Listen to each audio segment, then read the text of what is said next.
जालन्यात जिल्हा परिषद शिक्षण अधिकाऱ्यांच्या दालनात शिक्षकांनी ठिय्या आंदोलन केले। पवित्र पोर्टलद्वारे नवनियुक्त शिक्षकांना पद स्थापना देण्याचा निर्णय जिल्हा परिषदेने घेतलाय। मात्र नियमानुसार आधी बदली, प्रमोशन आणि समायोजन करणे गरजेचं असतं। मात्र तसं न करता जिल्हा परिषदेने पवित्र पोर्टलद्वारे नवनियुक्त शिक्षकांना पद स्थापना देण्याचा निर्णय घेतला। याला विरोध करत शिक्षक संघटनांनी जिल्हा परिषदेचे शिक्षण अधिकारी कैलास दातखेड यांच्या दालनासमोर ठिय्या आंदोलन केलंय। जोपर्यंत मुख्याधिकारी आदी जिल्ह्यांतर्गत बदली, प्रमोशन आणि समायोजन असा शासनाने ठरवून दिलेल्या क्रमानुसार पत्र काढत नाही, तोपर्यंत हे आंदोलन असंच सुरू राहणार असल्याचे यावेळी आंदोलक शिक्षकांनी सांगितलंय। काय धरणं आंदोलन आपलं?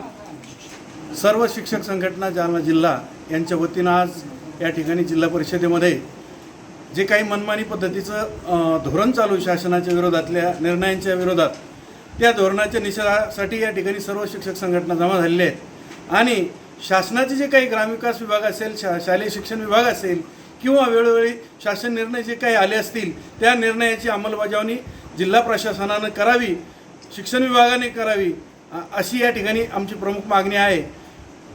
शासन निर्णय असं सांगतो की सर्वप्रथम पवित्र पोर्टलच्या अगोदर सर्व या जिल्ह्यातील जे काही विस्थापित शिक्षक असतील, अन्यायग्रस्त असतील, या सर्वांना या ठिकाणी न्याय मिळावा, त्यांना समुपदेशनाने त्यांना या ठिकाणी सोयीची पदस्थापना बदलून द्यावी, असं शासन धोरण असताना सुद्धा या ठिकाणी या शिक्षण विभागाने आणि माननीय मुख्य कार्यकारी अधिकारी यांनी मनमानी पद्धतीने काल एक पत्र काढलेलं आहे की या पवित्र पोर्टलचं समुपदेशन 30 मे रोजी आपल्या यशवंतराव चव्हाण सभागृहात ठेवलेलं आहे।